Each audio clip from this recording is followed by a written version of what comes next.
Друзья, всем привет! Потрясающий, день, и у нас в гостях, э, ну, мысленно, точно мы где-то рядом, Мира Андреева, прекрасная, замечательная наша новоиспеченная чемпионка Ролан Гарос. Поздравляю себя лично, поздравляю от Спасибо всей большое. команды "Больше". Но это было удивительно, это было просто, потрясающе. Расскажи, пожалуйста, как прошла первая ночь в статусе чемпионки Ролан Гарос? Ты вообще смогла заснуть? Скажи, пожалуйста.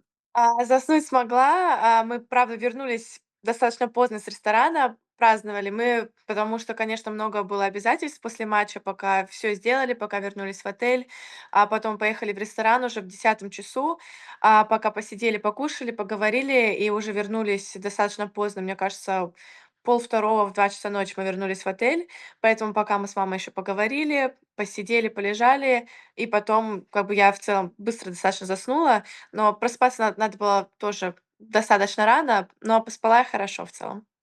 А скажи, пожалуйста, у тебя уже была, чемпионская фотосессия или это только предстоит? Вот сейчас, Вот, сейчас, как мы закончим со всеми тоже обязательствами сегодня, я вот поеду, к Эйфелевой башне, будем там делать фотосессию сегодня. как выбирала наряд, расскажи. Но вот не про это тоже не могу не спросить. Да, это мы еще вчера, когда приехали с кортов, у меня было тоже несколько вариантов, несколько опций. Там и платье, и в целом костюмы тоже были, поэтому я уже выбрала, будет красивое очень платье. Я выбирала из трех, был очень сложный выбор, но я все-таки решила, у меня будет такое красивое светло-голубое платье, поэтому а, очень я рада, не знаю, посмотрим, как будет смотреться на фотках. Очень-очень будем ждать. Давай вернемся к тому времени, когда финал еще только предстоял.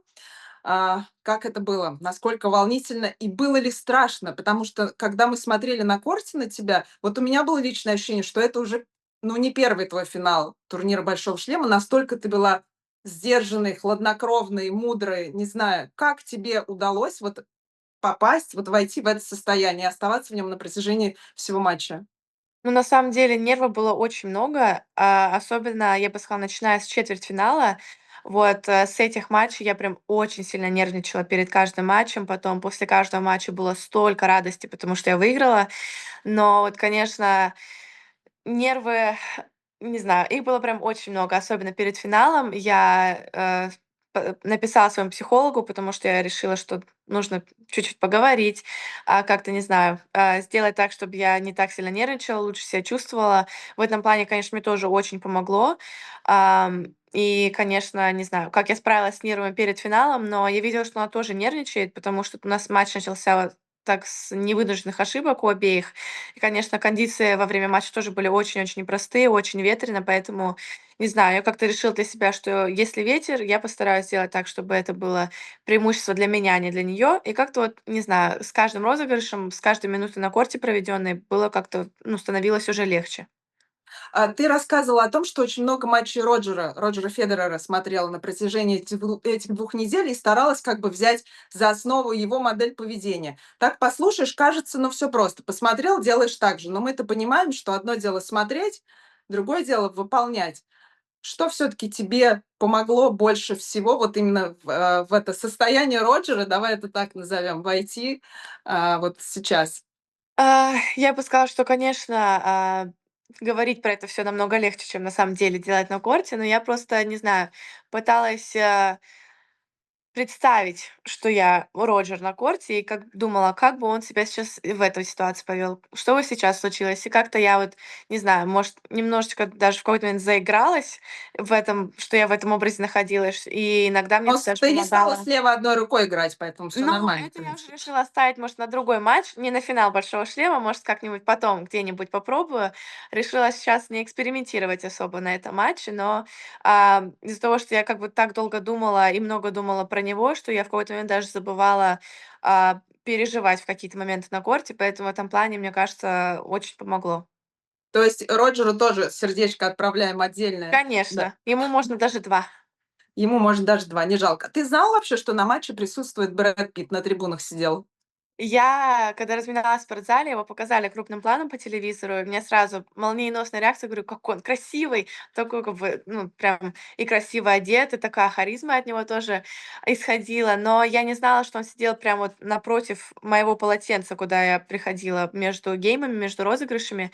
И потом уже, когда стало 5-3 в первом сете, я поняла, был такой длинный розыгрыш, я сбегала за укороченными, так как бы дышу, и потом понимаю, что он сидит прям вот здесь вот, ну, буквально там 15 сантиметров. Я вот руку протяну, я могу вот его, ногу коснуться его. Поэтому, я только вот в конце первого сета поняла, что он сидит, оказывается, вот совсем близко, но, как бы пыталась потом про это не думать, чтобы больше не нервничать.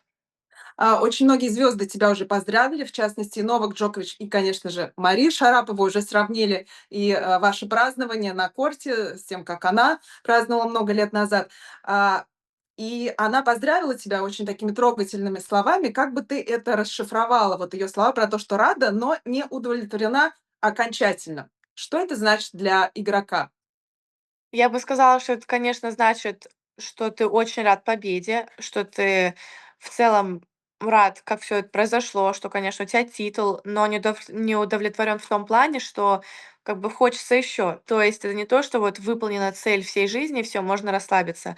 Как бы после этого все равно хочется выигрывать еще и играть больше турниров, и играть еще круче. Поэтому, мне кажется, это то, что она имела в виду в этот раз.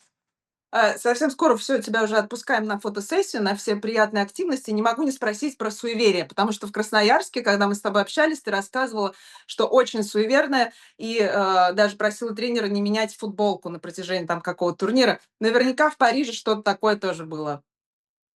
Было, но я как-то старалась не зацикливаться на этом в этот раз. То есть я как бы и в разных футболках тренировалась. Не было такого, что вот я разминаюсь только в этой одежде или играю только в этом платье. То есть одежду тоже не стирала, как бы у меня на каждый матч был новый комплект одежды. В этом плане как-то пыталась себя немного отпустить. Но вот заметила, что Кончита как-то была более суеверна в этом плане. То есть на каждый матч она приходила в одном и том же костюме спортивном, а во время тренировочных дней она меняла одежду. То есть у нее был и другой спортивный костюм, и другие кроссовки. Но вот в день матча был всегда один и тот же бордовый костюм Nike, поэтому и тут я как бы заметила, что что-то было неладно, но решила уже ничего не говорить.